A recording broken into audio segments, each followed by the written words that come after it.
والصلاة والسلام على سيد المرسلين وعلى آله وأصحابه أجمعين.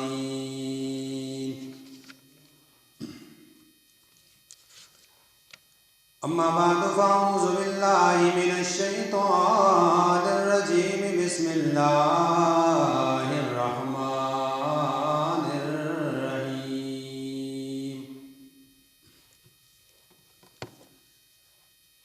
لقد كان لكم في رسول الله أسوة حسنة لمن كان يرجو الله واليوم الآخر وذكر الله كثيرا.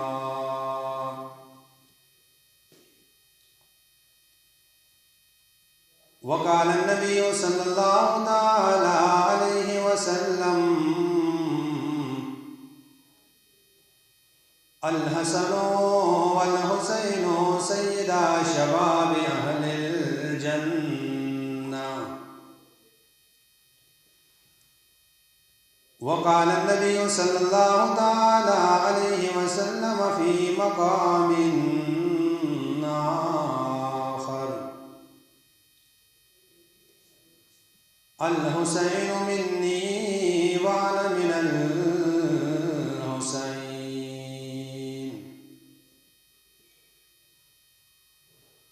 آمنت بالله صدق الله مولانا العظيم وبلغنا رسوله النبي كريم أمين رؤوف رحيم. ببركته إن الله وملائكته يصلون على النبي يا أيها الذين آمنوا صلوا عليه وسلموا تسليما. اللهم صل على سيدنا ومولانا محمد وعلى آل سيدنا محمد وبارك وسلم عليه. الصلاة والسلام عليك يا سيدي يا رسول الله. الصلاة والسلام عليك يا سيدي يا شفيع المذنبين. الصلاة والسلام عليك يا سيدي يا رحمة للعالمين.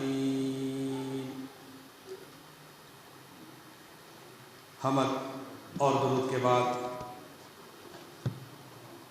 لائق عزت و احترام معزز و مکرم سامعین کرام، السلام علیکم ورحمۃ اللہ وبرکاتہ. عزیزان گرامی، اللہ رب الجلال نے اپنے حبیب سرور عالم صلی اللہ تعالی علیہ وسلم کو کل عالمین میں سے صاحب جمال بنایا، اور رب الجلال نے حضور علیہ السلام کو حسن سیرت اور حسن صورت دونوں دولتوں سے مالا مال فرمایا، اور سرور عالم صلی اللہ علیہ وسلم کے صدقے سے اللہ رب الجلال نے اس نعمت کی کچھ خیرات امت کے اندر بھی تقسیم فرمائی.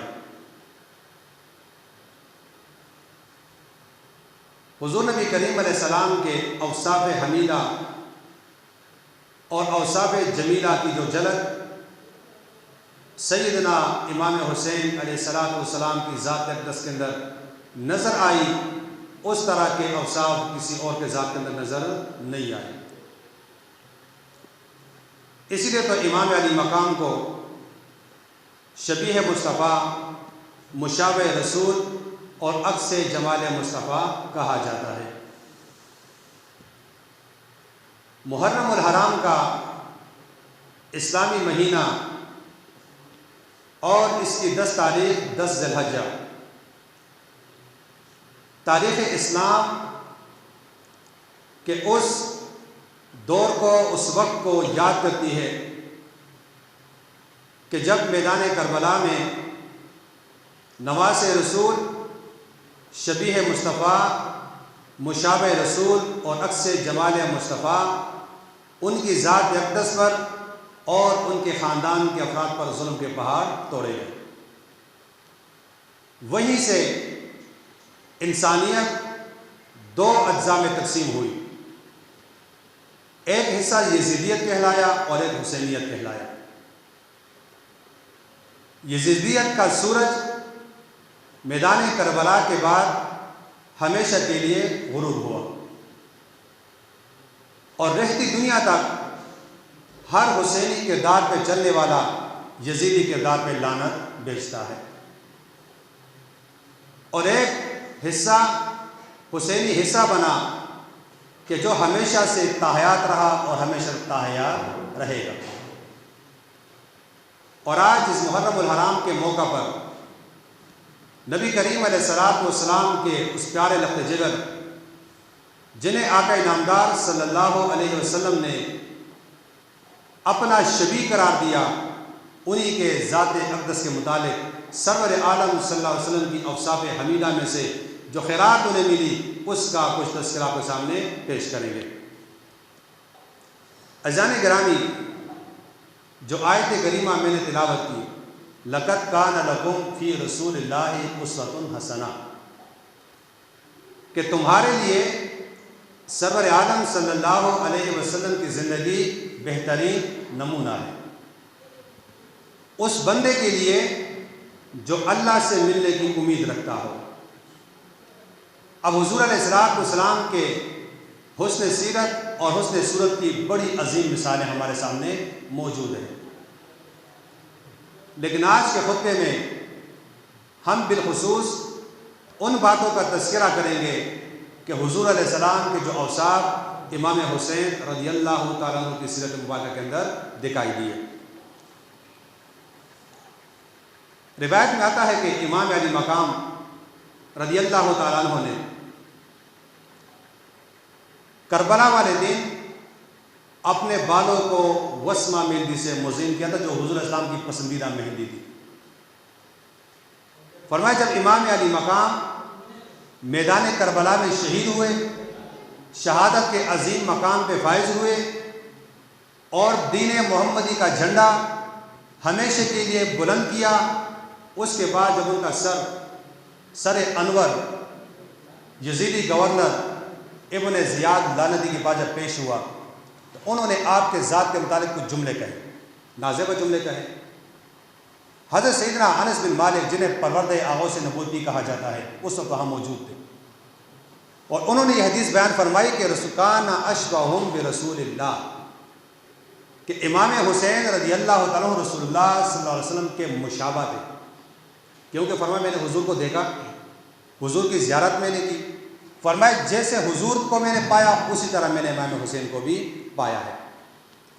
اور حضرت علی رضی اللہ تعالیٰ بیان فرماتے ہیں الحسن اشبہ برسول اللہ ما بین الصدر الی الراس والحسین اشبہ برسول اللہ ما کان اسفل من ذالک۔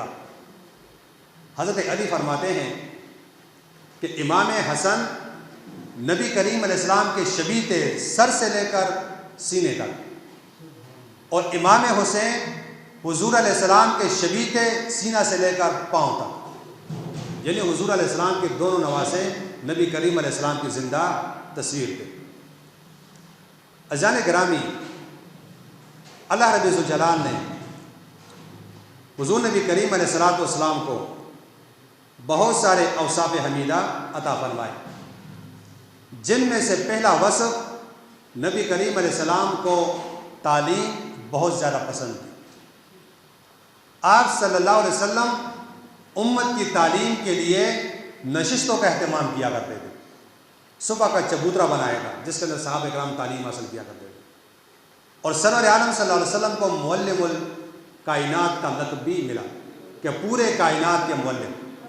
حالانکہ حضور نے ظاہری طور پر کسی سے پڑھا نہیں، اللہ کریم نے اپنی عطا سے حضور علیہ السلام کو صاحب علم بنا کر پیدا کیا، اور سرور عالم صلی اللہ علیہ وسلم نے اپنے علم کے ذریعے اپنی امت کو فیض یاب کیا، صحابہ کرام کو تعلیم دی، اپنے احادیث پیش کی صحابہ کے سامنے، اور صحابہ کرام نے ان حدیثوں کو اپنی نسلوں سے منتقل کرتے ہوئے ہم تک پہنچایا، اور یہی تعلیمات ہم سے چلتے ہوئے قیامت تک مسلمانوں تک پہنچتی رہیں گی۔ تو امام حسین رضی اللہ تعالیٰ عنہ تعلیم سے کتنی محبت رکھا کرتے تھے، دینی محفل سے، دینی نشست سے کتنا بڑا الفت تھا ان کے دل کے اندر۔ فرمایا کہ ایک اجمی شخص مدینہ المنورہ تشریف لایا، ایک قریشی آدمی، اور ان کے دل میں یہ خواہش تھی کہ میں امام حسین رضی اللہ عنہ سے ملاقات کروں۔ فرمایا چونکہ وہ ملے نہیں تھے، پہچانتے نہیں تھے، ملاقات پہلے ہوئی نہیں تھی، تو لہٰذا اس نے صحابہ کرام سے پوچھا کہ امام حسین رضی اللہ عنہ کی محفل کی نشانی کیا ہوگی کہ میں انہیں پہچان لوں؟ تو ایک صحابی نے فرمایا جب تو اس کی محفل میں جائے گا تو امام حسین رضی اللہ عنہ کی محفل بڑی عالیشان محفل ہوگی۔ اس کی صفات کیا بیان فرمائی؟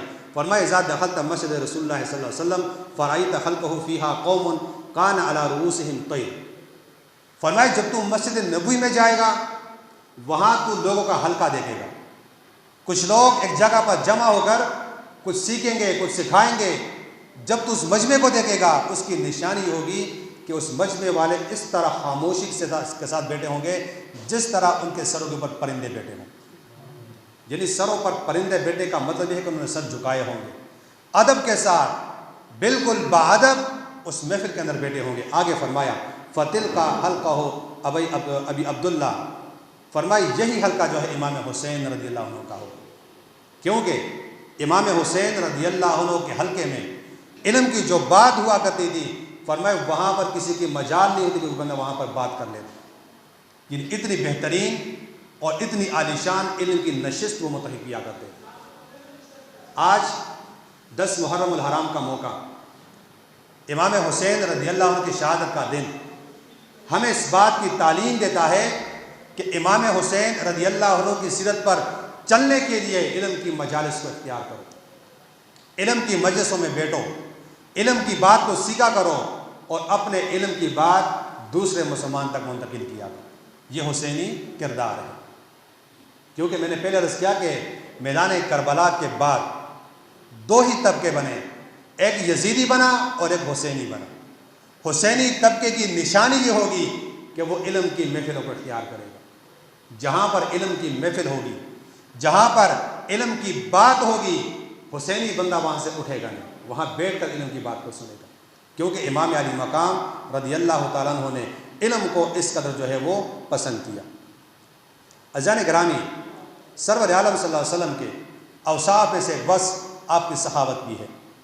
حضرت انس بن مالک فرماتے ہیں کان رسول اللہ صلی اللہ علیہ وسلم احسن الناس و اجود الناس و اشجع الناس، کہ رسول اللہ صلی اللہ علیہ وسلم لوگوں میں سب سے زیادہ جمیل بھی تھے، سب سے بڑھ کر سخی بھی تھے اور سب سے بڑھ کر بہادر بھی تھے۔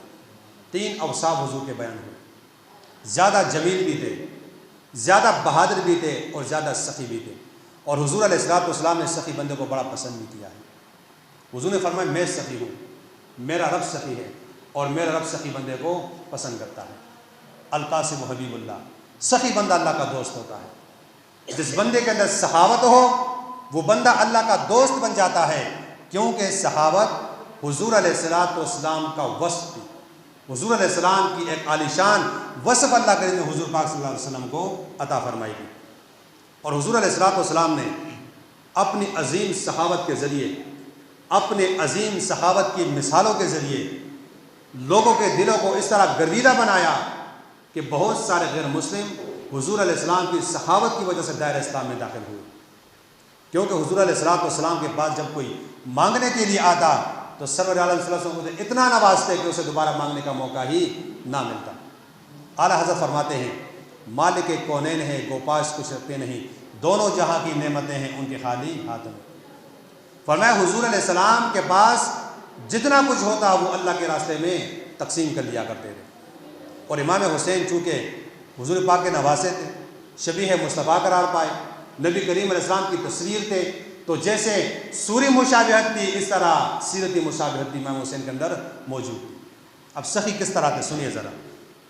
فرماتے کہ امام حسین رضی اللہ عنہ کی بارگاہ میں ایک سوالی آتا ہے، سوال کرتا ہے لیکن اشعار کی صورت میں کرتا ہے، چند اشعار پڑھتا ہے اور سوال کرتا ہے۔ وہ اشعار کیا تھے؟ فرمایا کہ لم یحب الیوم مر رجاک ومن حرک من خلف بابک حلقہ وانت جود وانت معدنہ۔ فرمایا کہ میں جس دروازے کی کنڈی ہلا رہا ہوں مانگنے کے لیے، یہ ایسا دروازہ ہے کہ یہاں سے کوئی نامراد خالی نہیں جاتا، کیونکہ یہ سخیوں کا گھرانہ ہے، یہ گھرانہ سخیوں کا گھرانہ ہے۔ حضور علیہ الصلوۃ والسلام سے صحابت کی جو میراث چلی تھی، فرمایا وہ میراث امام حسین علیہ الصلوۃ والسلام کی ذات تک پہنچی ہے، اس لیے فرمایا سخیوں کا گھرانہ ہے۔ جب میں سخیوں کے گھرانے سے مانگتا ہوں تو مجھے اس بات کا یقین ہے کہ میں یہاں سے کبھی خالی نہیں جاؤں گا۔ آپ نے اپنے خادم کو بلایا جس کا نام قمبر علیہ رحمہ تھا، ان سے پوچھتا ہے کہ خادم کل میں نے آپ کو گھر کے خرچے کے لیے کچھ رقم دی تھی، کیا اس میں سے کچھ باقی ہے یا نہیں؟ خادم کہتا ہے کہ اس میں سے کچھ رقم ہمارے پاس موجود ہے جو 200 درہم ہے، 200 درہم۔ اب سنیں سخاوت کا عالم کیا ہے۔ اسی لیے تو سخیوں کا گھرانہ نہیں کہتے، صحابت کی جو عالیشان زندگی، یہ خراب ہے، صحابت کی جو عالیشان وصف اللہ کریم نے اہل بیت کو عطا فرمائے، فرمائے کہ جو تمہارے پاس بچا ہے وہ 200 درہم ہے، فرمائے لا کر اسے دے دو، اور 200 درہم اسے عطا کیے۔ آج ہمارے پاس بھی تو بہت کچھ ہوتا ہے، ہمارے گھر کے دروازے پر جب کوئی فقیر آتا ہے مانگنے کے لیے، ہم کیا کرتے ہیں؟ ڈھونڈتے ہیں ہمارے جیب میں جو سب سے چھوٹا نوٹ ہوتا ہے اس اٹھا کر اس فقیر کو ہم دے دیتے ہیں۔ لیکن امام علی مقام نے فرمایا کہ وہ جو جتنا بچا ہے وہ 200 درہم لا کر اس فقیر کو دے دو، اور ساتھ میں اسے کہتے فقیر تو ناراض نہ ہونا، یہ بہت تھوڑا ہے، اس وقت میرے پاس اتنا ہی ہے، یہ لے لو، آئندہ اگر کچھ اور ہوا تو میں وہ بھی تمہیں کیا کروں گا؟ عطا کروں گا۔ عزیزان گرامی، سخاوت کا مقام آپ دیکھیں، سخاوت کا آپ جو ہے وہ ان کی زندگی کے اندر سخاوت کی جو عالیشان اوصاف تھے اس کا مشاہدہ کیجئے کہ اللہ کریم نے اہل بیت کو کس اندازے کی سخاوت جو ہے وہ عطا فرمائی تھی۔ آج امام حسین کی شہادت ہمیں اس بات کی تعلیم بھی دے دی کہ اپنی زندگی سخاوت پر گزارو، کیونکہ سخی اللہ کو پسند ہوتا ہے۔ جو بندہ سخاوت کرتا ہے رب نے فرمایا یہ میرا دوست ہے، اور جو بندہ حسینی کردار پہ چلنا چاہتا ہے وہ علم سیکھنے کے بعد اپنی زندگی سخاوت پہ گزارے گا، اور اس پائے کی سخاوت کرے گا کہ جس طرح کی سخاوت امام حسین رضی اللہ عنہ نے کی۔ صرف نام لینے کے ساتھ، صرف نعرہ لگانے کے ساتھ، صرف جو ہے وہ اہل بیت کے ساتھ محبت کا اظہار کرنا ہی کافی نہیں ہے، ان کی تعلیمات کو بھی زندگی میں اپناؤ، سخی بنو، اللہ کے راستے میں خرچ کرو، مجبوروں، لاچاروں، مسکینوں کی مدد کرو۔ امام علی مقام نے فرمایا فقیر تو ناراض نہ ہونا، اس وقت میں آزمائش میں ہوں، میرے پاس اتنا ہی کچھ ہے، کیونکہ میں نے دنیا کو چھوڑ دیا ہے، طلب دنیا میں نے اپنے دل سے نکال دی ہے، میں نے اپنی ساری زندگی مجبور لاچار لوگوں کی مدد کرنے کے ارادے پر گزارنے کا عزم کیا ہے، جب تک میں زندہ رہوں گا میں امت کے مجبور لوگوں کی مدد کیا کروں گا۔ فرمایا کہ ایک موقع پر ایسا ہے کہ کسی نے سوال کیا، پاس کچھ موجود نہیں ہے، اسے کہتے ہیں انتظار کرو میرا رزق آنے والا ہے۔ یقین تھا کہ جو بندہ اللہ کریم کا بندہ جب میرے بارگاہ پہ آ کر مانگتا ہے اللہ کریم مجھے ضرور وسائل دے گا کہ میں اسے عطا کروں۔ فرمایا ذرا انتظار کرو، کچھ آنے والا ہوگا تو میں دے دوں گا۔ کچھ دیر کے بعد ایک شخص، ایک صحابی رسول حاکم وقت کی جانب سے 10 اشرفیوں کی تیلیاں لاتا ہے، اور امام علی مقام وہ 10 کی 10 اسے عطا کرتے ہیں، اور کہتے ہیں کہ یہ بہت تھوڑا ہے، میں نے جو تمہیں انتظار کروائی وہ اس سے زیادہ تھا، اگر مجھے معلوم ہوتا کہ اتنا تھوڑا ہوگا میں تمہیں کبھی انتظار نہ کرواتا۔ اگر اس وقت کے درہموں کا ہم حساب لگائیں تو صرف 200 درہم آج کے 70,000 روپے بنتے ہیں، یعنی اتنی زیادہ سخاوت امام علی مقام کی زندگی کے اندر تھی۔ کبھی اپنی زندگی کو ترجیح نہیں دی، عوام کی خیرخواہی کو ترجیح دی، کیونکہ حضور نے فرمایا دین خیرخواہی کا نام ہے۔ جو بندہ خیرخواہ نہیں ہوگا اس کے اندر دینی وسط نہیں ہوگا۔ جو بندہ دین پر چلنا چاہتا ہے، اپنے آپ کو دیندار بنانا چاہتا ہے، وہ خیرخواہی کے عظیم اوصاف کو اپنی زندگی کے اندر لائے گا۔ عزیزان گرامی، 10 محرم کا پیغام، 2 باتیں میں نے آپ کے سامنے بیان کر دی، انشاءاللہ آئندہ جمعے کو میں اس موضوع کو مزید آگے جا کر آپ کے سامنے بہت ساری باتیں بیان کریں گے۔ تو بیان کرنے کا مقصد اور مدعا یہ ہے، شہادت امام حسین ہمیں ایک عظیم پیغام دیتی ہے۔ وہ پیغام کیا ہے کہ دین کا جھنڈا ہمیشہ بلند رکھو. جہاں پر دین اسلام کے لیے تمہاری ضرورت پڑے وہاں دین کے لیے نکلو. جہاں دین کے لیے تمہاری دولت کی ضرورت پڑے وہاں تجوریہ بھرنے کے بجائے اپنی دولت کو دین کے لیے استعمال کرو. اور امام حسین رضی اللہ تعالیٰ عنہ نے عملی طور پر یہ ہمیں بتایا کہ ہمارے پاس جو کچھ بھی آتا ہے اگر وہ تمہاری ضرورت سے زیادہ ہے تو اسے لوگوں کی بھلائی کے لیے خرچ کرو. جہاں پر دین سیکھنے کا تمہیں موقع ملے تو وہاں پر دین سے اپنے آپ کو نظریں چرانے کے بجائے دین کی محافل کو جو ہے وہ اس کے اندر بیٹھ جائے کر کیونکہ یہ میرا طریقہ ہے. تو حسینی کردار پہ وہی بندہ چلے گا. حسینی کردار کا نعرہ جو لگاتا ہے اس کا نعرہ تب حقیقت پر مبنی ہوگا کہ جب وہ امام حسین کی سیر کو زندگی کے اندر لائے گا. ایسا نہیں کہ آج میں امام حسین کی زندگی کا نعرہ لگاتا ہوں, کل جب ہوتی ہے تو میں اپنی زندگی یزیدیت پہ گزارتا ہوں. ایسا نہیں ہے. فرمایا دو ہی طبقے بن چکے ہیں, یا تو حسینی راستہ ہے یا یزیدی راستہ ہے. حسینی راستے پہ چلو گے حسینی بنو گے, حسینی راستے کو چھوڑو گے تم جو ہے وہ خود بخود یزیدی راستے کی جانب نکل جاؤ گے. تو اللہ کریم کی جناب میں دعا ہے مولا کریم ہمیں صحیح معنوں میں امام حسین رضی اللہ عنہ کی زندگی کی خیرات نصیب فرمائے, اور ان کے صدقے سے اللہ کریم ہمارے دل میں دین کی اور علم کی محبت ڈال دے اور دنیا کی محبت ہمارے دل کے اندر سے نکال دے. فرمائے جب دل سے دنیا کی محبت نکلے گی تو بندہ ولی بن جاتا ہے, کامل بن جاتا ہے, کیونکہ ایک ہی دنیا ہے جو انسان کو اللہ کے راستے سے دور کرتی ہے. حضور نے فرمایا میرے بعد مجھے اس بات کا ڈر نہیں کہ میری امت شرک کر لے گی, اس بات کا خوف نہیں کہ میری امت اللہ کے ساتھ کسی کو شریک بنا لے گی, مجھے اس بات کا ڈر بھی نہیں ہے کہ میری امت بتوں کی عبادت کرے گی, مجھے اس بات کا ڈر بھی نہیں ہے کہ میری امت میرا دین چھوڑ کر کسی غیر مشرک کے پاس جا کر شرک کرے گی. ہاں مجھے ایک بات کا ڈر ضرور ہے, میری امت دین کو چھوڑ کر دنیا کو اختیار کر لے گی. فرمایا یہی دور ان کی بربادی کا ہوگا, یہی دور امت کے زوال کا ہوگا. آج امت زوال پذیر کیوں ہے کہ ہم نے دین کو چھوڑ کے دنیا کو ترجیح دی ہے. اور امام حسین کی زندگی ہمیں اس بات کی تعلیم دیتی ہے کہ دنیا عارضی چیز ہے, لہٰذا دنیا اتنی کماؤ جتنی تمہاری ضرورت ہو, اور دین اتنا حاصل کرو تاکہ تم اپنی زندگی بھی سنوار سکو, نسلوں کو بھی سنوار سکو, اور اپنے مسلمان بھائیوں کی اصلاح بھی کر سکو. اللہ کریم ہم سب کو عمل کرنے کی توفیق